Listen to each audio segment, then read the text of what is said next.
Assalamualaikum, nama saya Asma binti Muhammad Azhar 1180732. Hari ini saya akan membentangkan tajuk kereta osilator. Alhamdulillah, saya bersyukur kerana dapat menghasilkan buku pertama saya iaitu tajuk kereta osilator. Dan penulisan ini adalah sebuah cerita-cerita yang dikarang dari sedikit sebanyak ilmu yang saya pelajari sepanjang semester ini.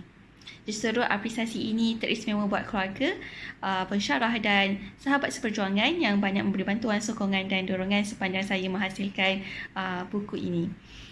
Terima kasih buat para pembaca yang budiman kerana mengisi ruang bacaanmu dengan penulisan kerja saya ini. Semoga kita menjadi jiwa-jiwa yang damai dan setia hanya pada Allah SWT. Dan saya berdoa agar rujukan ini dapat memberi manfaat kepada kita semua dan semoga kita berjaya dalam mempelajari ilmu.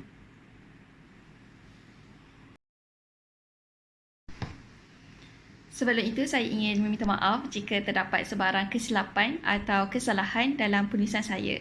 Jadi, mari kita lihat kepada isi kandungan.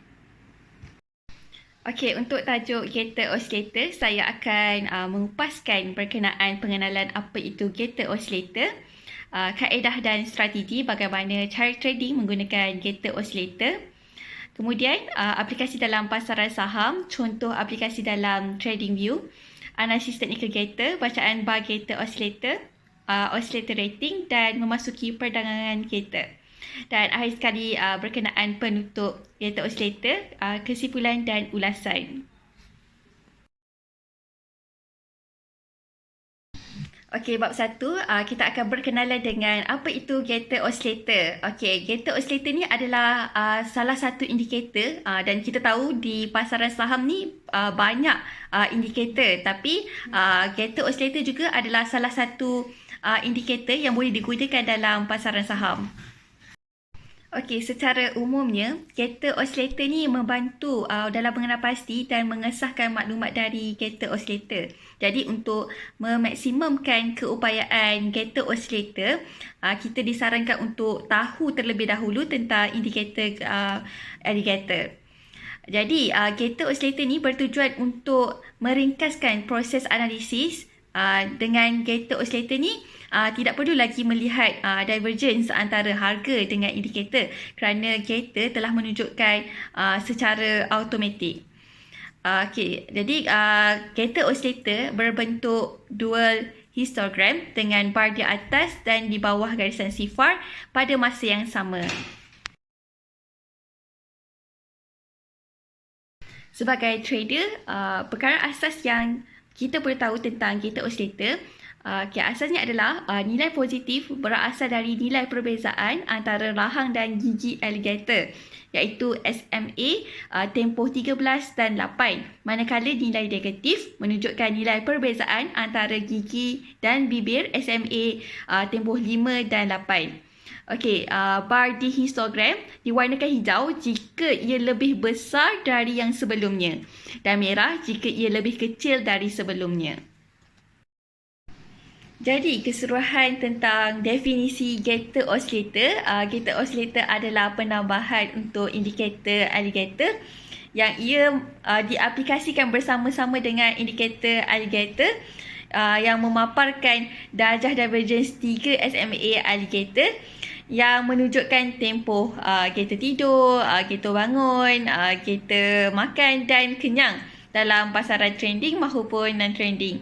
So, sedikit sudut info tentang indikator kereta osilator. Okey, indikator kereta osilator ni telah dicipta oleh B. William. Indikator ini dicipta untuk menunjukkan trend pasaran. Dan kereta osilator ini merupakan kesinambungan dari indikator alligator seperti yang saya beritahu tadi, dan penunjuk kereta osilator dapat dilihat di tertingkap berasingan di bawah carta harga. Okey, seterusnya kita telah sampai kepada bab 2 iaitu kaedah dan strategi kereta osilator. Jadi, bagaimana kita nak trading menggunakan kereta osilator? Okey, jadi saya akan tunjuk bagaimana cara untuk kaji menggunakan indikator gated oscillator. Okey, untuk menambahkan indikator gated oscillator pada sebuah carta counter seperti yang kita tahu, contoh kita nak kaji tentang counter Supermax, kita akan pergi kepada TradingView dan search Supermax. Kemudiannya kita klik carta berciri penuh, pilih penunjuk dan strategi yang bertanda FX tu. Dan seterusnya klik gated oscillator. Mudah kan? Okey, ia boleh mengubah parameter untuk rahang, gigi dan bibir. Tetapan default untuk parameter yang di-shortcut oleh Bill Williams sudah cukup baik, iaitu 18, 8, 5 dan 13. Okey, jadi dalam e-book ni saya dah screenshot tunjukkan cara menggunakan TradingView untuk set indikator gated oscillator.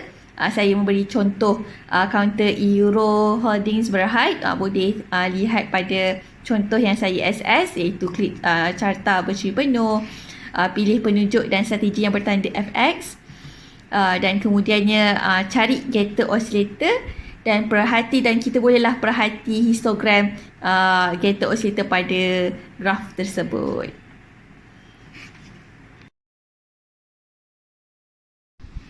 Okey, dalam memerhatikan bar gated oscillator di bahagian tertingkap di bawah carta harga, kita dapat kena pasti 4 fasa. Okey, 4 fasa itu boleh dibahagi kepada 4 keadaan. Yang pertama sekali adalah gated tidur. Okey, kedua-dua bar berwarna merah. So pada permulaan gated ni kita akan lihat gated tidur, iaitu bar kedua-dua di atas dan bawah ni berwarna merah. Ini bermakna tidak ada trend di pasaran. Keadaan ini sama seperti ketika garis indikator alligator saling terikat. Jadi Bill Williams menyarankan agar trader menjauhi pasaran dalam tempoh gated tidur ni. Okey, kemudian dia akan bergerak kepada gated bangun. Okey, selepas tidur satu bar berwarna merah dan satu lagi berwarna hijau. Bermakna tadi gated tidur dia dua-dua berwarna merah. Jadi bila dia pergi kepada bangun, salah satu akan bertukar berwarna hijau, sama ada di atas kosong atau di bawah kosong.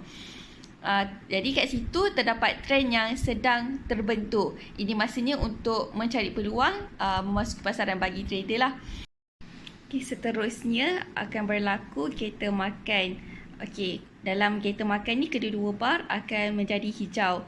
Okey, itu menunjukkan trend berterusan. Dan pastikan kalau trader kena pastikan dagangan terus aktif lah waktu gated makan tu, dan biarkan keuntungan bertambah. Dan akhir sekali, fasa yang keempat adalah gated kenyang atau istirahat. Okay, lepas gated makan, salah satu bar akan kembali menjadi merah, dan itu merupakan bahawa trend menghampiri penghujungnya. Jadi sebagai trader kena pertimbangkan untuk keuntungan yang ada waktu tu. Okey, lepas tu boleh keluar.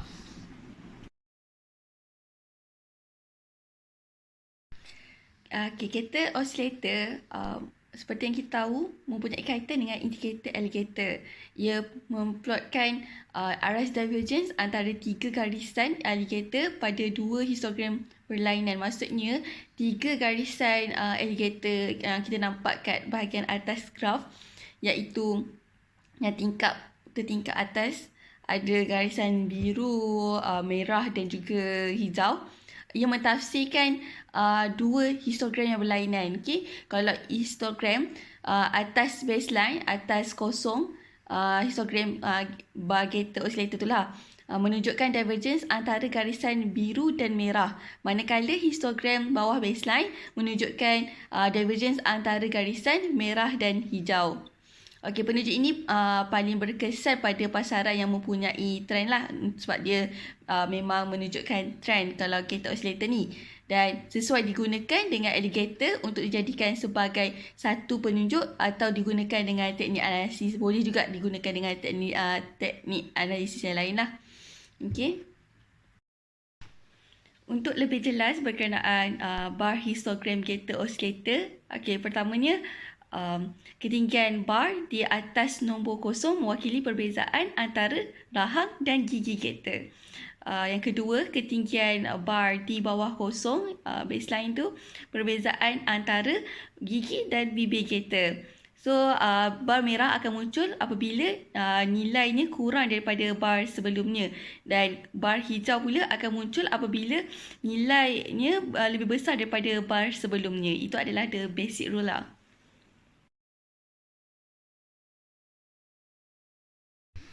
Selanjutnya, dari penerangan muka surat sebelum ini, ingin saya tafsirkan simulasi tentang getter oscillator.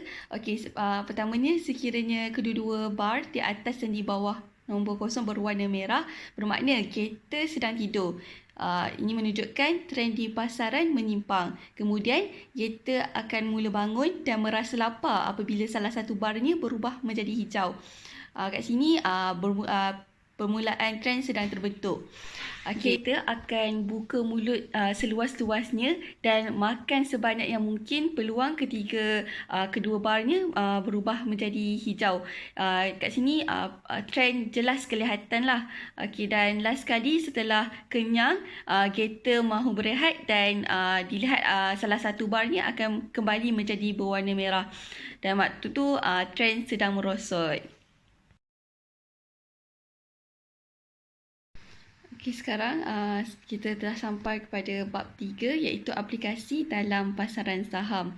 Okey, jadi dalam aplikasi dalam pasaran saham ini saya akan memberi contoh counter dan bagaimana untuk setkan dalam trading view. Okey, jadi pada muka surat 24 kita akan lihat contoh aplikasi yang pertama Euro. Yang langkah pertama kita akan menambah tetapan alligator. Okey, dalam alligator ni kita akan tetapkan panjang rahang 13, panjang gigi 8 dan panjang bibir 5 seperti yang disarankan oleh B. William. Kemudian pergi kepada gaya. Yang tadi input gaya, kita akan lihat rahang, kena pasti rahang berwarna biru, gigi berwarna merah dan bibir berwarna hijau. Jadi bila dah tahu setiap warna tu dan tetapan tu, kita akan lebih mudah untuk interpret rajah graf kantor itu. Okay. Kemudian kita langkah kedua, tetapkan penunjuk getter. Getter ni lah yang kita punya indikator ni.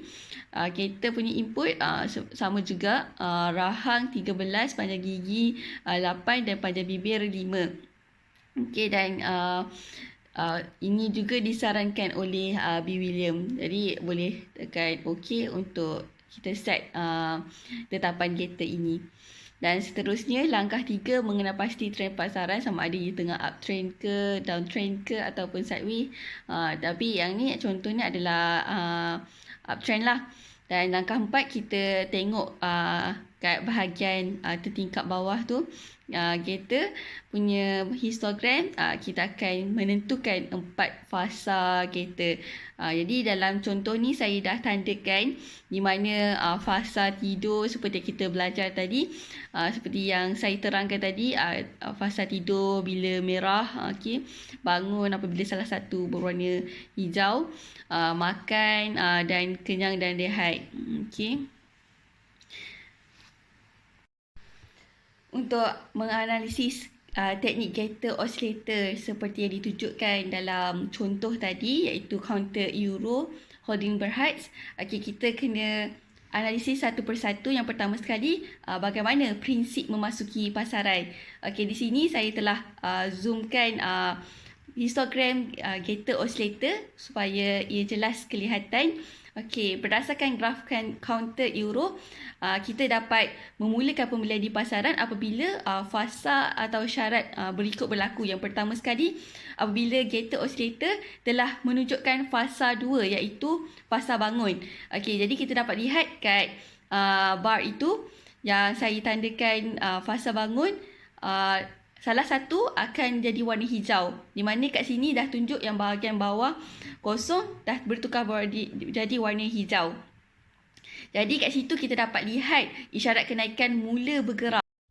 Dan isyarat kenaikan juga dapat dilihat pada penunjuk alligator sebagai pengesan untuk jangka panjang. Dan yang kedua, kita boleh memasuki pasaran apabila harga buka dan tutup berada di atas garis hijau penunjuk alligator. Seperti yang ditunjukkan dalam graf lah. Maknanya candlestick tu, harga buka dan tutup berada di atas garis hijau penunjuk alligator. Dan ia dikatakan bullish untuk jangka masa panjang. Ini akan diterangkan dengan lebih letih oleh pembentang tajuk alligator. Okey, analisis seterusnya, bagaimana kita nak berhenti kerugian, iaitu cut loss. Okey, dari graf counter euro tadi, setiap trader perlu menetapkan paras kerugian yang sanggup kita tanggung sebelum keluar daripada counter ini. Counter ni yang mana boleh mengalami lebih banyak kerugian. Jadi dengan kita tetapkan cut loss yang sesuai, kita boleh meminimalkan risiko yang harus ditanggung oleh setiap trader. Dan seterusnya dari indikator Gator Oscillator ni kita dapat lihat isyarat counter mula mengalami kerugian apabila fasa kenyang mula berakhir dan bar Gator bertukar kepada warna merah.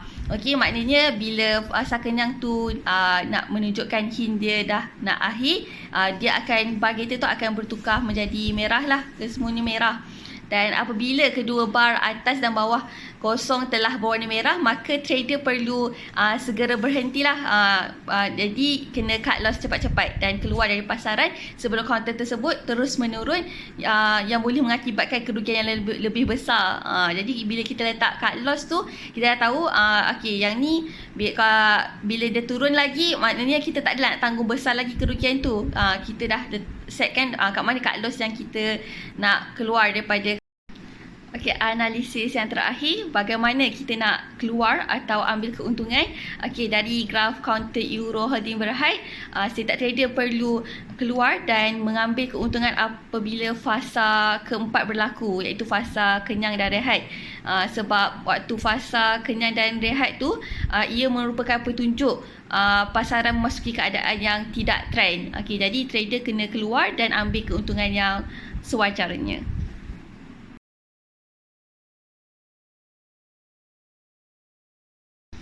Okey, jika dilihat pada page seterusnya iaitu 34, 35, ada contoh lain yang saya letakkan di e-book ini, iaitu counter bintai. Okay, di sini saya telah screenshot dia punya penunjuk kereta. Okay, dan saya sudah letakkan penanda di mana fasa tidur, bangun, makan dan kenyang. Okey, jadi berdasarkan graf counter bintai, penerangan strategi memasuki pasaran, berhenti kerugian, cut loss dan keluar atau ambil keuntungan adalah sama saja seperti apa yang saya terangkan tadi. Sama macam counter euro juga. Okey, dia punya analisisnya, dan kedua-dua contoh ini mengalami 4 fasa yang menterjemahkan keadaan yang samalah. Jadi tak perlu untuk diulangi sebab benda yang sama. Okey, namun harus kepada semua harus diingatkan bahawa penunjuk kereta ni tidak semestinya memberi signal yang tepat. Tak semestinya ia memerlukan kita untuk membuat kajian yang lebih mendalam dengan menggunakan indikator lain bagi mengesahkan keputusan yang kita buatlah, agar kita dapat pastikan sesuatu tu dengan lebih tepat. Okey.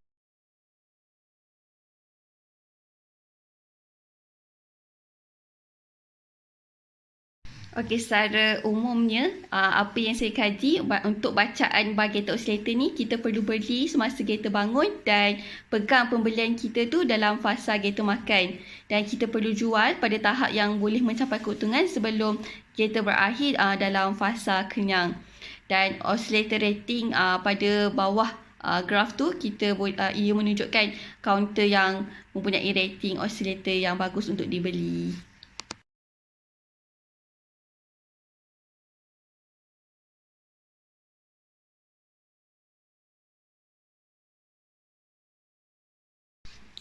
Baiklah, sudah sampai kepada penghujung pembentangan iaitu bab 4, penutup. Okey, kesimpulannya bergantung kepada trader untuk menggunakan indikator Gator Oscillator pada akaun sebenar atau nak praktis dulu akaun demo, nak tahu keberkesanan dan kesesuaian penggunaan indikator ini semasa melangsungkan perdagangan di pasaran. Jadi trader boleh start untuk praktis dalam akaun demo dulu, ataupun kalau dah yakin boleh dah yakin kaji, boleh terus guna dalam perdagangan sebenar. Dan bagaimanapun harus diingat adalah lebih baik trader belajar dengan mendalam cara menggunakan indikator ini dengan sempurna sebelum mempraktiskannya dalam perdagangan saham trader. Jadi semoga berjaya. Sebelum saya mengakhiri pembentangan ini, saya ingin memberi sedikit ulasan berkenaan tajuk Gator Oscillator yang telah dihasilkan oleh saya dalam buku ibu ini. Okey, dikasih dalam pelajaran ini, anda telah belajar yang pertama, Gator Oscillator adalah penunjuk yang membantu mengesan perubahan trend harga aset dalam pasaran. Yang kedua, berdasarkan prinsip Gator Oscillator, terdapat trend dilihat menerusi 4 fasa yang berbeza, iaitu bangun adalah membentuk, makan, menguatkan. Fasa kenyang atau rehat adalah kehabisan momentum, dan tidur adalah fasa keletihan.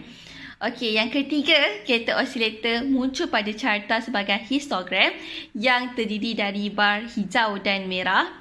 Yang keempat, Gator setiap jangka masa diwakili oleh 2 bar, iaitu bar berwarna merah dan hijau atau salah satu warna tersebut. Yang kelima, bar hijau menunjukkan bahawa trend lebih kuat dari tempoh sebelumnya, sementara bar merah menunjukkan trend lebih lemah daripada tempoh sebelumnya. Yang keenam, semasa fasa tidur Gator, kedua bar berwarna merah. Yang ketujuh, fasa bangun Gator mengikuti fasa tidur Gator dan dapat dikenali apabila salah satu bar merah menjadi berwarna hijau. Dan yang ke-8, semasa fasa makan Gator, kedua-dua bar bertukar menjadi hijau semula. Yang ke-9, fasa rehat atau kenyang Gator mengikuti fasa makan Gator dan berlaku apabila salah satu bar hijau bertukar menjadi merah.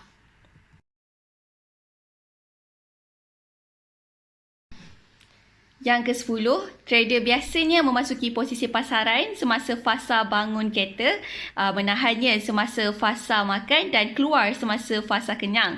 Yang ke-11, kebarangkalian ada jeda waktu antara perubahan harga dan indikator Gator beralih ke berbagai fasa.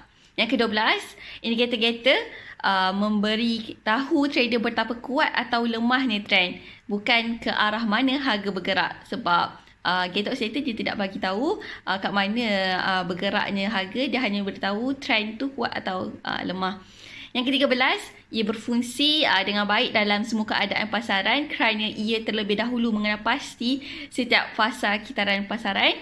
Yang ke-14, ia paling baik digunakan pada jangka masa sederhana hingga jangka panjang.